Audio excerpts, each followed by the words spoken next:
Hello friends, आज આપણે ઘણા લાંબા સમય પછી મળીએ છીએ। આજે આપણે વિકલનમાં થોડા આગળ વધીએ। ચેપ્ટર 13 જે આપણું ચાલે છે, લિમિટ્સ એન્ડ ડેરિવેટિવ્સ।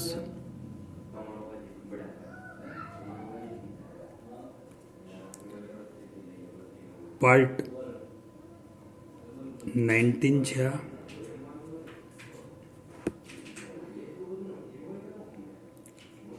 મિત્રો, આજે આપણે જે વાત કરવા જઈ રહ્યા છીએ એમાં મહત્વની વસ્તુ એ છે કે એક આપણે વિકલનનો પ્રથમ સિદ્ધાંત શીખ્યા છીએ।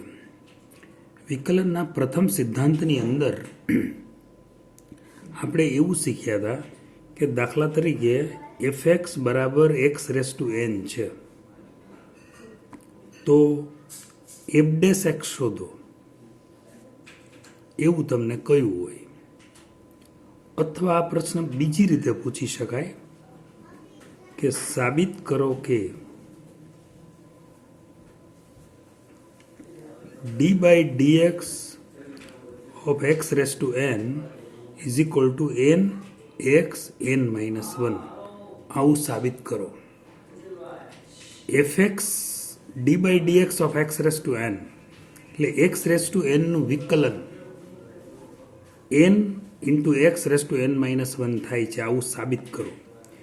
જો સાબિત કરવાનો પ્રશ્ન હોય, માનો કે આ સાબિત કરવું છે, તો આપણી પાસે વિકલનની જે વ્યાખ્યા છે એનો પ્રથમ સિદ્ધાંત છે કે શું કરીએ છીએ આપણે કે fx બરાબર x⁴n છે તમારી પાસે, એના પરથી ft શોધી લઈએ, આપણે t⁴n શોધી લઈએ।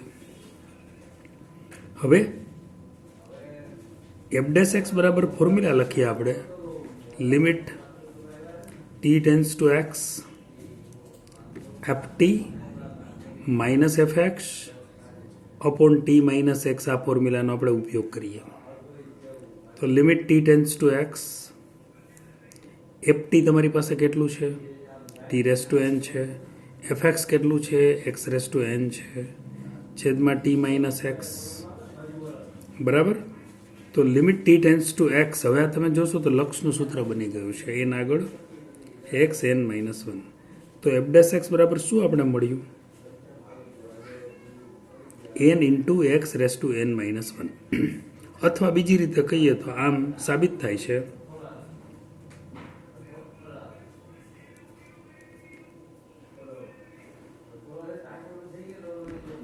d/dx of x⁴n બરાબર nx n-1, આવું સાબિત થાય છે, બરાબર। હવે d/dx of x⁴n is equal to n into x-1 એ સાબિત થાય છે, બરાબર। આનો મતલબ એવો થયો કે હવે માની લો કે દાખલા તરીકે તમારે x⁵ નું વિકલન કરવું છે, તો આવી રીતે આખી સાબિતી આપવાની જરૂર નથી, સિવાય કે એમ કહ્યું હોય કે તમે વ્યાખ્યાની મદદથી આ સાબિત કરો અથવા તો આનો જવાબ લાવો, સોલ્વ કરો તો બરાબર છે। પણ માની લો કે એમ કીધું હોય કે આનું વિકલન કરો ખાલી, અથવા તો d/dx of x⁵ ની કિંમત શોધો, તો તમે શું કરી શકો? આ સૂત્રનો ઉપયોગ કરો। અહીંયા n છે, એની જગ્યાએ અહીંયા 5 છે, તો 5 આગળ x 5 - 1 એટલે જવાબ શું આવે? 5x⁴। આ રીતે આપણને જવાબ મળે। તો આ બહુ સરળ થઈ ગયું, શોર્ટકટ થઈ ગયો। હજી એક ઉદાહરણ લઈ દઉં। માનો કે તમને એમ કીધું હોય કે fx બરાબર x⁷, તો f' શોધો, તો તમે કેવી રીતે શોધી શકો? f' બરાબર 7 આગળ, કારણ કે x⁴n ની જગ્યાએ x⁷ છે, 7 આગળ x 7-1, એક ઘાત ઘટાડો 7x⁶। તો આપણે ડાયરેક્ટ આ વસ્તુ મળી ગઈ અહીંયા। હવે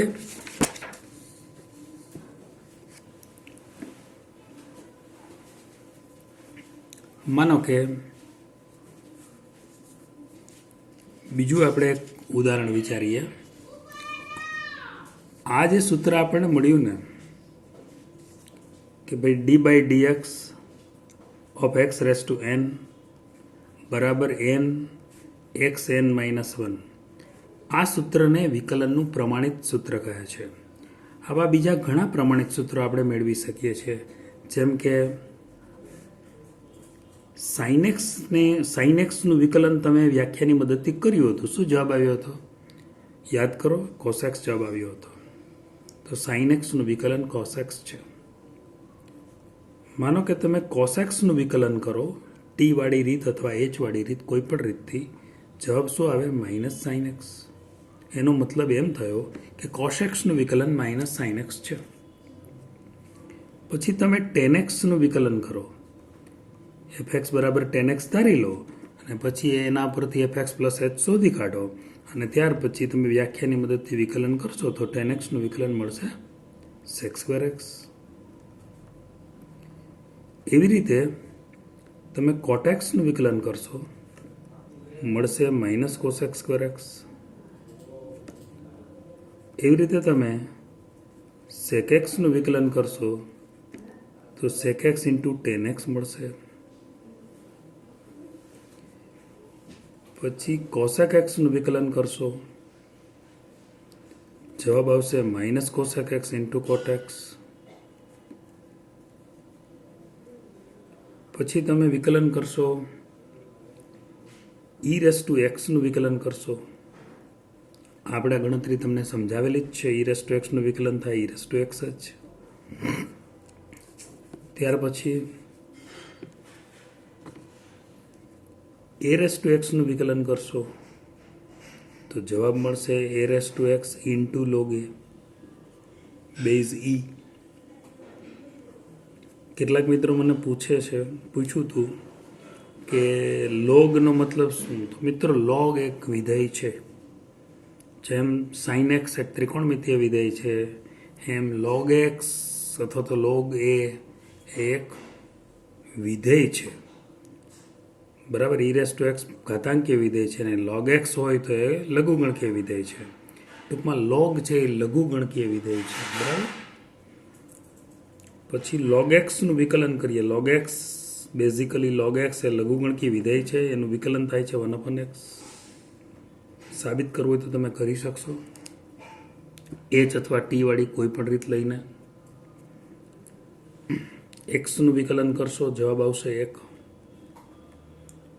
c નું વિકલન, c એટલે કોન્સ્ટન્ટ, કોઈ અચળ વિધેય હોય તો એનું વિકલન 0 થાય છે. જેમ કે માનો કે મારી પાસે આમ હોય 2 ખાલી હોય તો એનું વિકલન 0 આવે.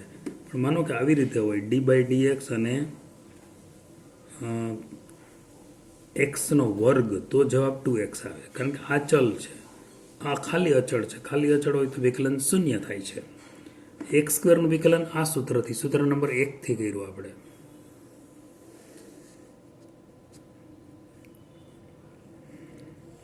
તેરમું એક સૂત્ર લખીએ, √x. √x નું વિકલન થાય છે 1/2√x. ત્યાર પછી એક 14મું સૂત્ર હજી એક લઈ લો. આમાં તો ઘણા બધા સૂત્રો લખી શકાય છે. વિકલનના સૂત્રો એટલા બધા છે કે ભી દિલ ભરતા ही નહીં, પણ ક્યાંક અટકાવવું તો પડે. અને બીજું કે આટલા સૂત્રો તમે તૈયાર કરી શકો છો. એમ છો આટલા સૂત્રો તમે તૈયાર કરી દેશો એટલે આનો આપણે ડાયરેક્ટ ઉપયોગ કરીને દાખલા ગણીશું. અચ્છા મિત્રો, હવે તમને કોઈ પૂછે કે x⁻n નું વિકલન શું, તો તમારે જવાબ શું આપવાનો? n આગળ xn-1. sin x નું વિકલન શું, તો જવાબ આપવાનો cos x. હવે મેળવવાની જરૂર હવે નથી, હવે યાદ રાખવાની વાત છે. અચ્છા, cos x નું વિકલન શું, તો કે -sin x. tan x નું વિકલન શું, તો કે sec²x. આ બધા સૂત્રો 1 થી 14 યાદ રાખી લેવાના. જેટલી ઝડપથી યાદ રાખશો એટલું વિકલનમાં ગ્રીપ સારી આવશે. યાદ નહીં રાખો તો મુશ્કેલી પડશે.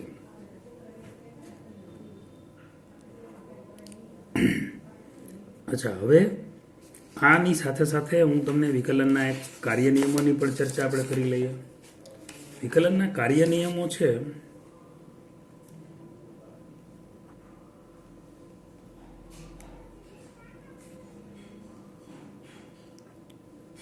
કાર્ય નિયમો એટલે શું કે જેમ લક્ષના કાર્ય નિયમો હતા એવી રીતે જ છે. પેલો સરવાળાનો કાર્ય નિયમ છે. સરવાળાના કાર્ય નિયમમાં શું હોય કે એફએક્સ વત્તા જીએક્સ હોય, બંનેને તમે છૂટું છૂટું વિકલનની સંકેત આપી શકો છો.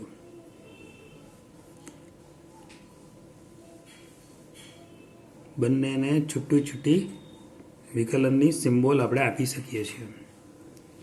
2 કરતાં વધારે વિધેયો હોય તો આ નિયમ સાચો રહે છે. એમ બાદબાકી માટે પણ થઈ શકે.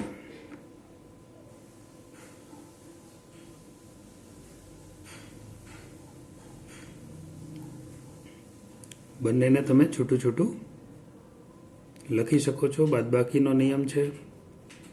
બંને વિધેયને સેપરેટલી આપણે d/dxનો સંકેત આપી શકીએ છીએ. પછી ગુણાકાર. 2 વિધેય માટે ગુણાકાર. ગુણાકારનો નિયમ થોડોક અલગ રીતે છૂટો પડશે. આમાં શું કરવાનું તમારે કે બીજું વિધેય છે એને બહાર રાખવાનું. પહેલા વિધેયનું વિકલન કરીએ છીએ, વત્તા પહેલા વિધેયને બહાર રાખો, ત્યારે બીજા વિધેયનું વિકલન કરો. મતલબ બંને વિધેયનો એક એક વખત વિકલનમાં ટર્ન આવી જવો જોઈએ. બરાબર. ચોથો નિયમ, સપોઝ 3 વિધેય હોય, એફએક્સ હોય, જીએક્સ હોય, એચએક્સ હોય, તો શું થશે કે બીજું ને ત્રીજું વિધેય પહેલાં બહાર રાખીએ, ફક્ત પહેલા વિધેયને જ વિકલન કરીએ, પહેલા વિધેયનું જ વિકલન કરીએ.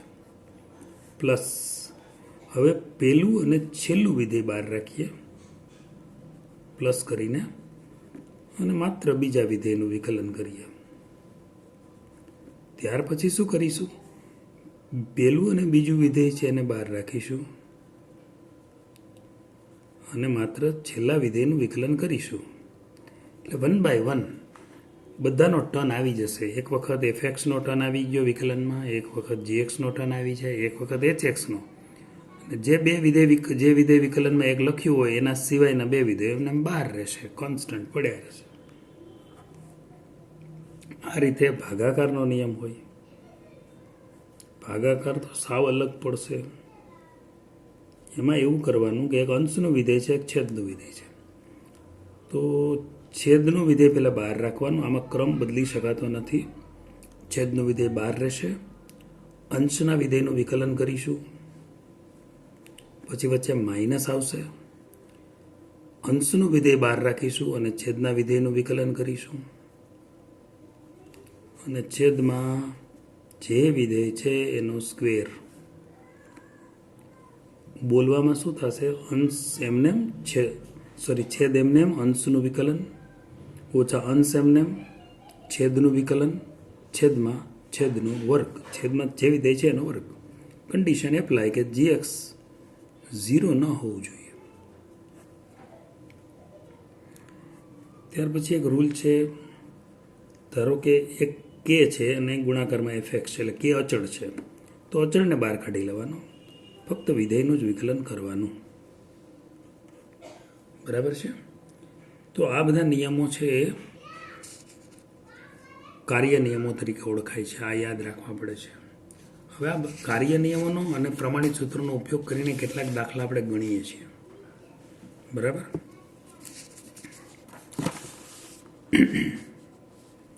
દાખલા તરીકે જો એફએક્સ બરાબર એક્સનો 8 ઘાત વત્તા એક્સનો 9 ઘાત વત્તા 1 હોય તો f' શોધો. તમારી સામે પ્રમાણિત સૂત્રો મેં લખેલા છે 1 થી 14, એને પણ રાખવાના છે. અને હવે આપણે શું કરીશું? 2 બાજુ વિકલનનો સિમ્બોલ આપીશું વિકલન કરતા બંને બાજુએ.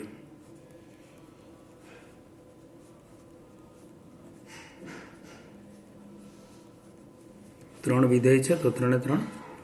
હવે એફએક્સનું વિકલન શું થાય તો કે f'. બધાને સેપરેટલી આપણે d/dx આપી દે. સરવાળાનો કાર્ય નિયમ, પહેલો જ નિયમ. એફ એક્સ વત્તા જી એક્સ. અહીંયા બે વિધેય હતા, અહીં ત્રણ છે, 1, 2 ને 3.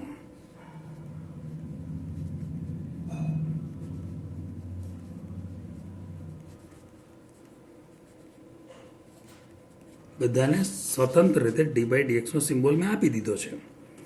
હવે આ એક્સ રેસ ટુ એનનું સૂત્ર ફરીથી તમને બતાવી દઉં. એક્સ રેસ ટુ એનનું સૂત્ર તમારી પાસે છે, એન આગળ એક્સ એન માઇનસ 1.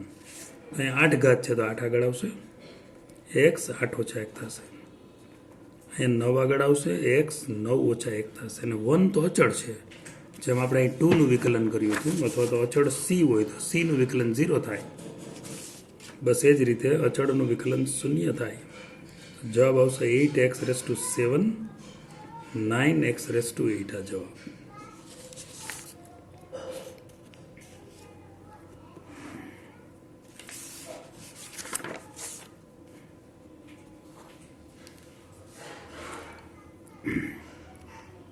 બીજું એક ઉદાહરણ લઈએ. દાખલા તરીકે એફએક્સ બરાબર ટેન એક્સ વત્તા કોટેક્સ, તો એફ ડેશ એક્સ શોધો. પીડીએફમાં મેં થોડાક અલગ ઉદાહરણ આપ્યા છે, એ તમને વધારે પ્રેક્ટિસ માટે અહીંયા થોડા અલગ ઉદાહરણ આપું છું. આનું વિકલન શોધવું હોય તો બે બાજુ ડી બાય ડીએક્સ લગાડો.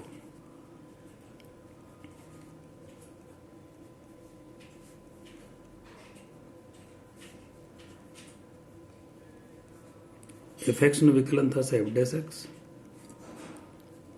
બંનેને સરવાળાનો કાર્યનિયમ લાગુ પડશે. ટેન એક્સને અલગ વિકલન આપો, કોટેક્સને અલગ વિકલન આપો. અને હવે પ્રમાણિત સૂત્રોનું લિસ્ટ છે, એમાં જુઓ ટેન એક્સનું વિકલન શું આવે છે. ટેન એક્સનું વિકલન શું આવે છે, સેક સ્ક્વેર એક્સ. કોટેક્સનું વિકલન શું છે, માઇનસ કોસેક સ્ક્વેર એક્સ. તો ટેન એક્સનું વિકલન થાય સેક સ્ક્વેર એક્સ, કોટેક્સનું વિકલન થાય માઇનસ કોસેક સ્ક્વેર એક્સ. માની લો કે જો વાય બરાબર, હવે સંકેત બદલીએ આપણે, એફએક્સને બદલે વાય પણ ધારી શકીએ.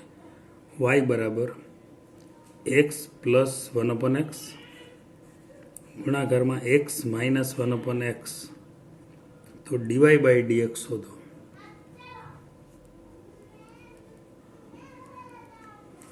પહેલાં બે બાજુ ડી બાય ડીએક્સ આપી દો. જો કે પહેલાં આપણે સાદુરૂપ આપી દઈએ. વાય બરાબર પહેલાં સાદુરૂપ, આ બેનો ગુણાકાર કરી નાખીએ એટલે એક્સ સ્ક્વેર માઇનસ 1/x² થશે. બરાબર, થોડું સરળ પડે એટલા માટે બે બાજુ ડી બાય ડીએક્સ આપી દો.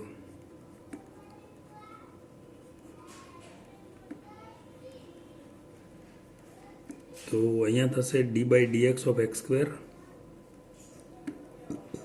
અહીં થશે d by df of x raise to minus 2 ઘાત. તો અહીંયા બે આગળ 2x, કારણ કે આનું બે આગળ x 2 ઓછા 1, અહીંયા માઇનસ 2 આગળ x માઇનસ 2 ઓછા 1. તો આ થશે 2x minus minus plus 2 x raise to minus 3. જવાબ શું આવશે, 2x પ્લસ 2/x³.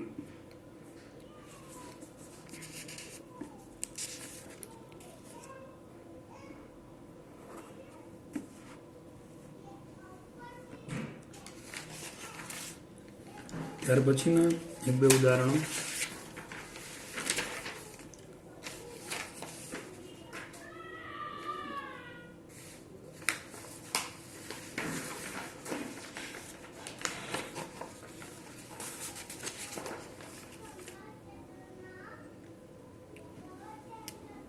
ત્યાર પછીના ઉદાહરણોમાં ચોથું ઉદાહરણ લઉં છું.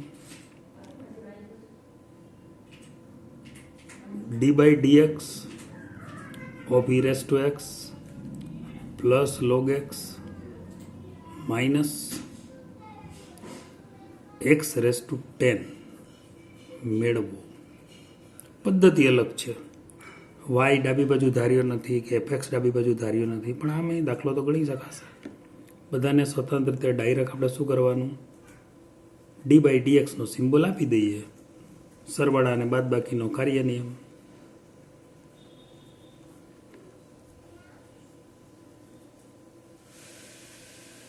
તો e રેસ ટુ એક્સનું વિકલન તો e રેસ ટુ એક્સ જ છે.